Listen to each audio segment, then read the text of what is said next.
geçen bu cuma günü. Yani Marabadan geldim. Akşamda Berde Penşen'de akşamı. Aktokoyun. Aktokoyun Devlet Mehmet Adad'ın teorikinde bulup resmi çıkışları Tanrı'da Türkmen Seyran türlü şahadırlarını buluyan hünermend adamların işlerini ödürleyen zaten yakından gördüm. Adır ki yağdaydı bir Aktokoyun Aktokoyun Devlet Mehmet Adad'ın yadigarını görüp atıyor. Burada düşüp atıyor. Şimdi ben duş verecek oluyan İrraklar iştahı obad Aktokoy obad. Sebebi Berde sizin de sorularlarını, ilmi taydanlı barlarlarını, onu kitaplara geçirenlerine baktım olayım. Aktokoy'da cahilanan deyip, bir atas deyip at veriyorlar. Şu Aktokoy avallarda obadı, yer siredi Berde. Oba cahilanlı. Çok şey 9 kilometrelikte, yine Maktumul İşan'ın sağ tarafından bir yol bitiyor. Şundan 9 kilometre yürüsem Aktokoy cedid, batayada kurulan Aktokoy. Şundan kavuyla şu hatta fakat dokunlar oğullar ertiği verin. Alıp gelip atayım yıkmalar olacak. Resmi yağdaydı bir açık var verdi.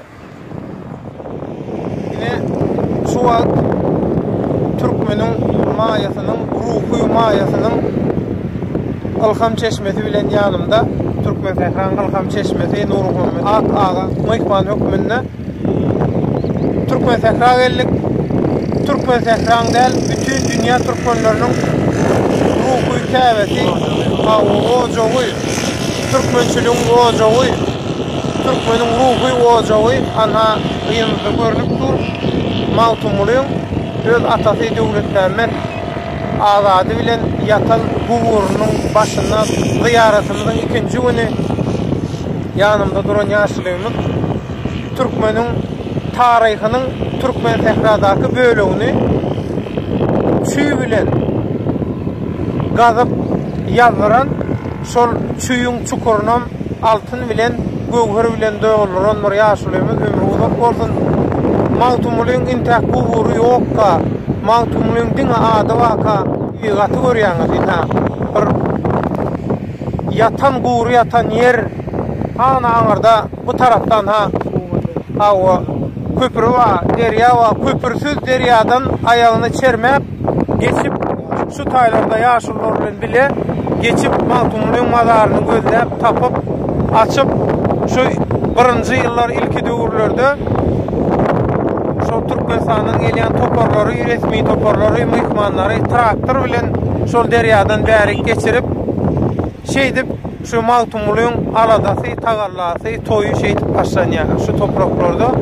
İnne tügüleme, inni berde adamlan dıyıncalar yağlı, adamlan bir yuğunup ardınıp o özüne gelir yağlı, demin dürsen yağlı, hem şertler dörödülün, ana görüp dursunuz guvurun üstünü sayavan va, goro va, bu edip hem baslançaklara edilen mermerden koyup avadanlaştırılanla şoň üçin dünya Türkmenlerinin adından yaşlığımıza minnettarlyk bildirýän ömrü uzak bolsun. Hemme Türkmeni şu ruh käwa ojağa gelip ziyaret etmek, Türkmenin Ilham Çeşmesinden ganyp joşup su içmek hemme kişi nesip etsin. Ağam sağ olsun. Şahsy üçin sağ olun. Ben bir zat ýatladım gene. Ýa beren gurrundan gaty kämil. Ýöne şu zatları bitme kalkta var Allah jar kömek etdi. Sonra halkın doğayı yönekeyde Beriştay Nil Emin diyecek ve Albert'de de Atişan Bakir Maktum'un ne bereleri çok çeşmesinden akıp geliyor. Şecereden bir tane aktarı Atişan Bakir o yoğunlu. Şu vakit ustadım Muhammed Gazi Emin Ağlar hükmünü verip katlandılar. Alavadımlı berde ne edip yön diye bir fikir dönüyor. Onun da hakkı var. Bu yerde uğra meydanında şeyler atıyor.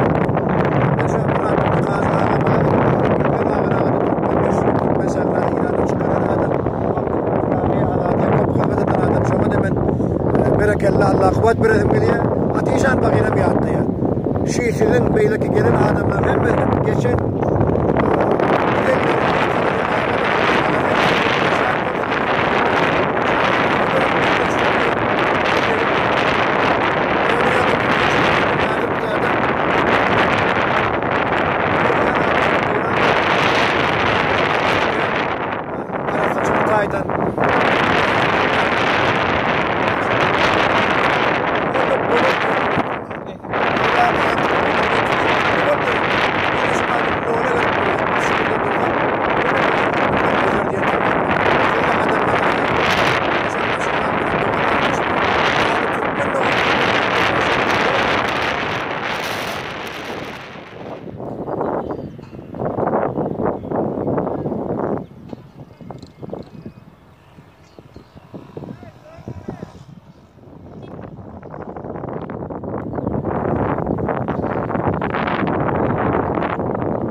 50.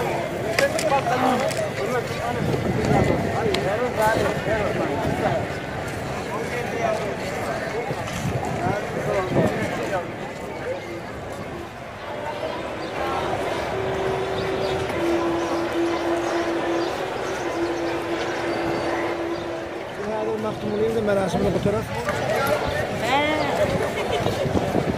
Sağlık kadar öğleden sonra bir başladı. Namazı yeme verecek olur. Selat. Namazı için.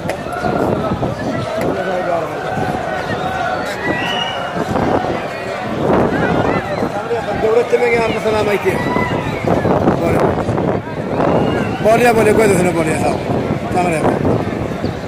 Kimle için selam etti. İhtimal sağlaman gerekiyor.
Dünya tukmanın bütün dünya yer şartında yaşayan adamlarla hem benden tanımaz ergen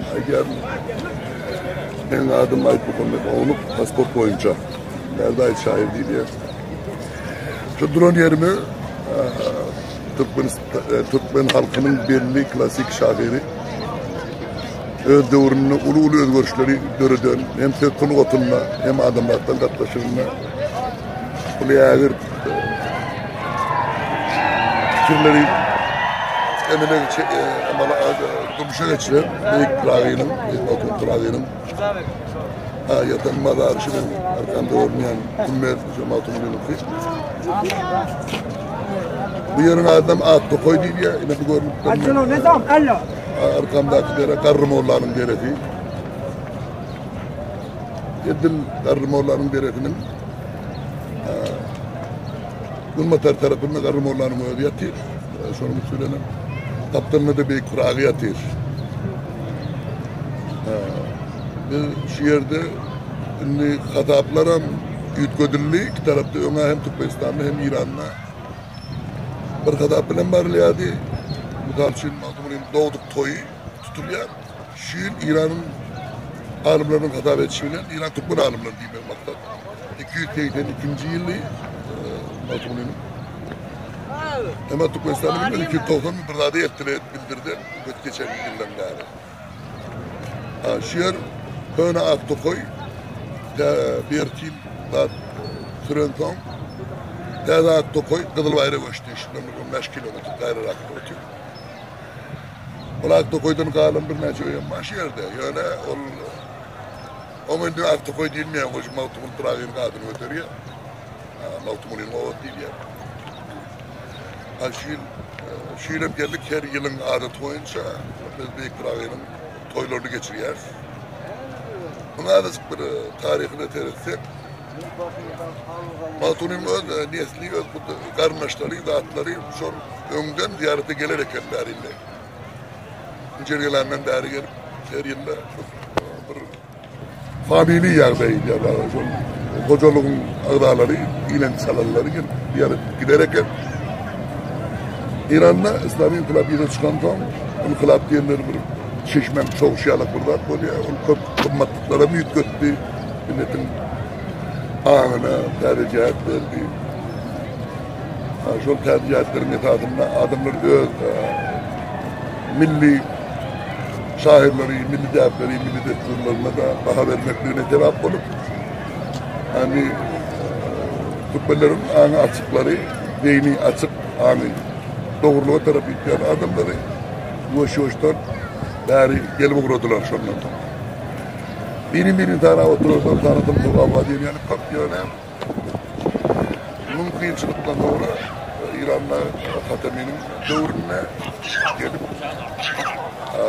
ateşarları, ajurcalar, kaptanlara, belki adamlarla kömekleşip ustanları bilen devlet ministerler kabinetine vardı, kurulum o yerde ustan boyunca, vilayet boyunca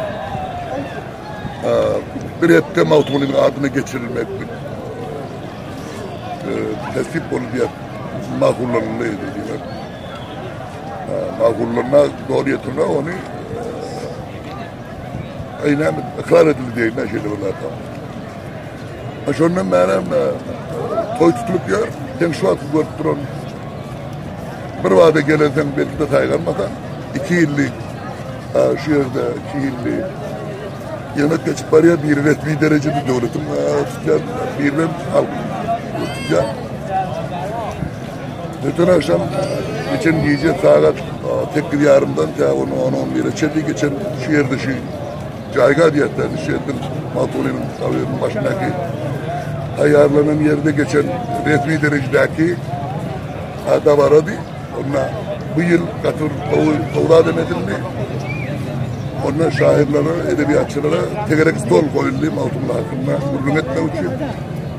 Erken vakit cihetinden, mekan cihetinden hava yelebrak olan için laburlu burketlerin tekniki sebeplerle o diyenimiz olmadı yani şunun böyle. Önkü başlangıçların yani bilen de kov başlangıç olup durdu. Tamam. Bir öğrenim taşından, Maltumlu Kuray'ın mesela siyasi tavrının adamının taşından artık ben herhangi türlü şehirleri Akkala, Akılmet, Bellertuk'tan, Onçoli, Kumuştepe, Gelala, Marotepe'nin böyle yer gaydi ulu taşından yani çadırları dikip herti, Tungotum her görünüşünden berder programlar verdiler. Çoğunun aydınlığı, boş okonlu, soru cevap bollu büyük programı durmuş hatta Türkmenlerin hadirki medeniyeti hatta Türkmenler şuat edil İran Türkmenlerini hitap ettik. Dünyanın bir de denek bölümünde medeniyetine ait derecede duruyor. Türkmenlerin fikri açık adamları nahil etmeli, öz dini taklamak için. Eyvadi em olmadı diyem, eyem alaç, eyem merhem, diyenin kâli. Öz değerine, desturuna, halkiyetine, öz kimliğine iyilik etmek için büyük kurağı bizim için bir batkan çok hükmünde, bir tek hükmünde amalet.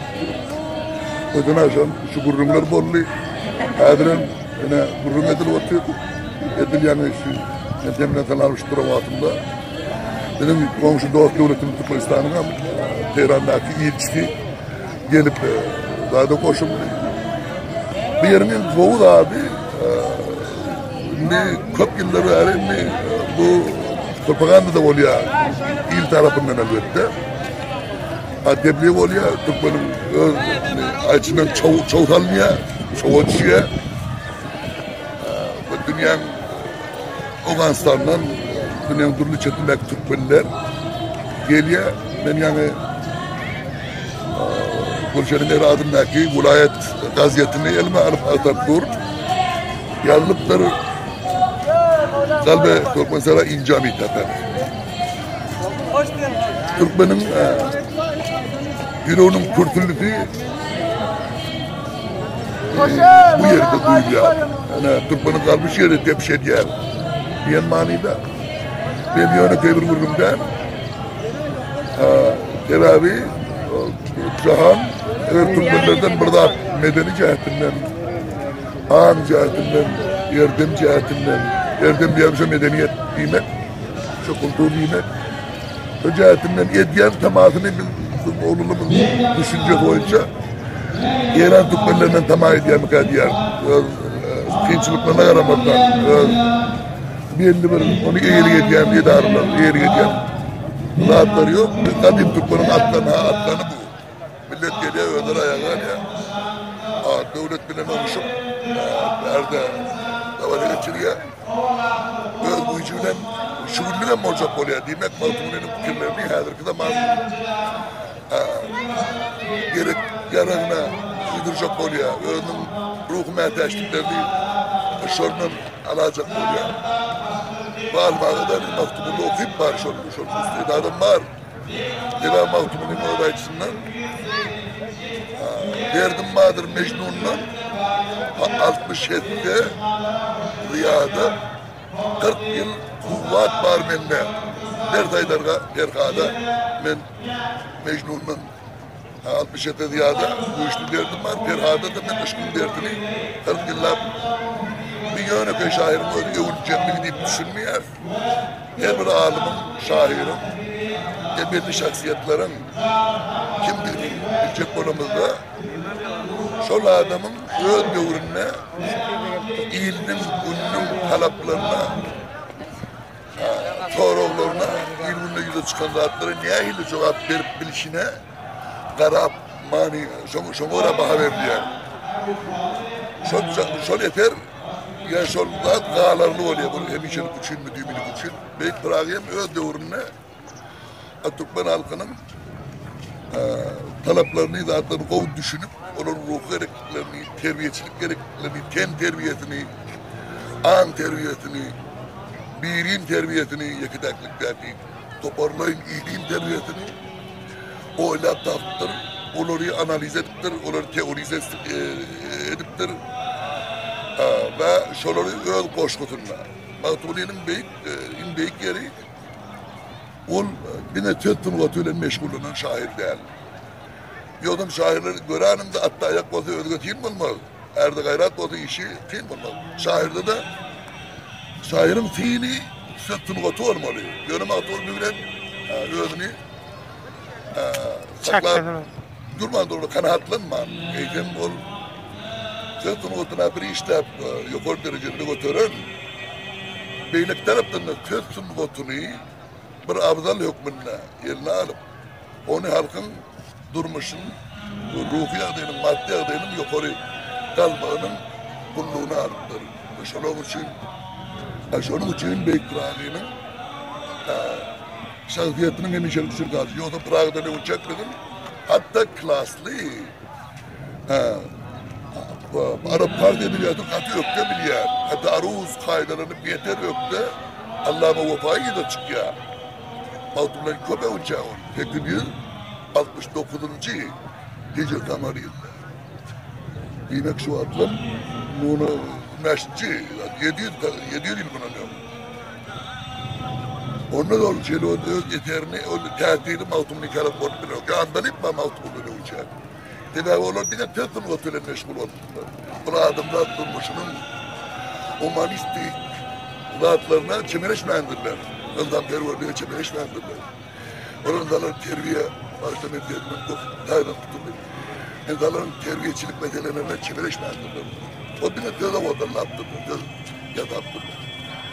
Yine inşallah her yılda hemşik olur. Dünya Türkmenleri cihan adamlarınmış böyle hükmüne dünyada yaşamaya haklı adamlar hükmüne Maltum'un dünya tatmalıdır. Vazifedir. Tevavi bir zatımız dünya tat. On adam zat dünyasını peydar olup çıkıyor. Beyk akıldarın tahimleri, beyk akıldarın son yolları adamlar için peydalı. Önüm kara, adım gözle, hoş dönüm değil, mehrim gözle, sözlersen yaş sözle. Halk yamanın bidarıdır Beyik Prag'ın. Yaşını yaymak, yamanı yadırmak, Maltumun'un yürüyükte öz oluşlu tarafları mutabir düşünüyor. Dedim sağ olun, bana verin vaatımız için yine saat sonra var. Güneşi kovuruyor. Güneş derdime değeri. Bu ne elimi çoğuyan. O çok tanımıyor. Ben güneşi kovuruyor. Güneş derdime değeri. Bu ne elimi çoğuyan. O çok tanımıyor. Sol güneşler oturuyorum. Köye arkamı diyorum. Doğrudan çıktım Kuday'dan. Onu bunu diyorum. Zordan çıkıp donoktan Karacanım bağırladım. Soğuktan fırlayıp tenim yine güne ağırladı. Yine güneş güydedi. Gün soğuğuna mailmen öz günüme koytalar kısmatıma kail. Mehmet bağlım. Yönetey buğuşluklarım hoşu değil. Adımlarım ilginin yüreklerim çıkışı değil. Haytetin ödüdür merdemliğin durumum. O tardır boyağım. Ustasıdır durumum. Dumanmadık dağları, ömürlerine cülveler, kara bulut bu sonuna yere kara pülveler, geldilağa çıksınmayıp parlas günü kuydu yani. Gevdeğe dumanı gülüp yere baksınmayıp duğram günü kuydu yani. Men güneş olur yani. Men güneyin zarı men. Buzdan yana gevnim buz buzoyum bir zarı men. O var. Burada tekstilmen getirmeden edin şu yere cellik alın internetten alma kapılar olur koşmayın. Hadi başlayalım. Fransız, Belarus, Ukrayna, اشعار مخلوقی به زبان‌های مختلفی دنیا ترجمه شده است. از جمله زبان روسی، انگلیسی، آلمانی، ترکی، عربی، فرانسوی و اوکراینی و تاتارستانی و ازبک و بقیه زبان‌های مهم دنیا.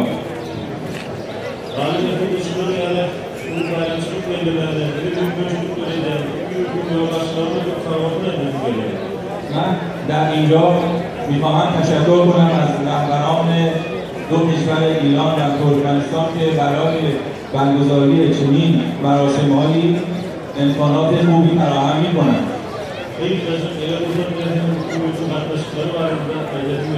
اگر اجازه دارید مختصری درباره روابط فیلم‌آوری ایران و ترکمنستان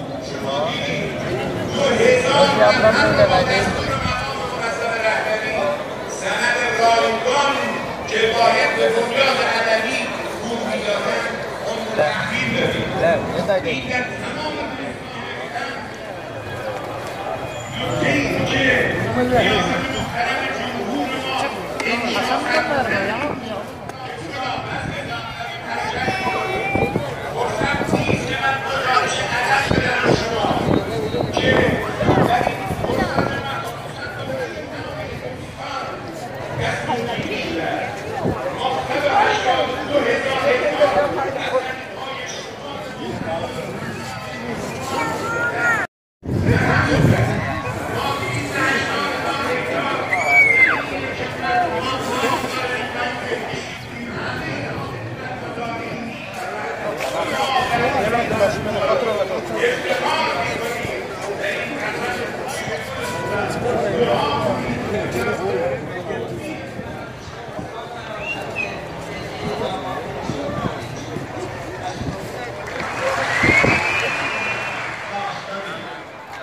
در این فرصت من نماینده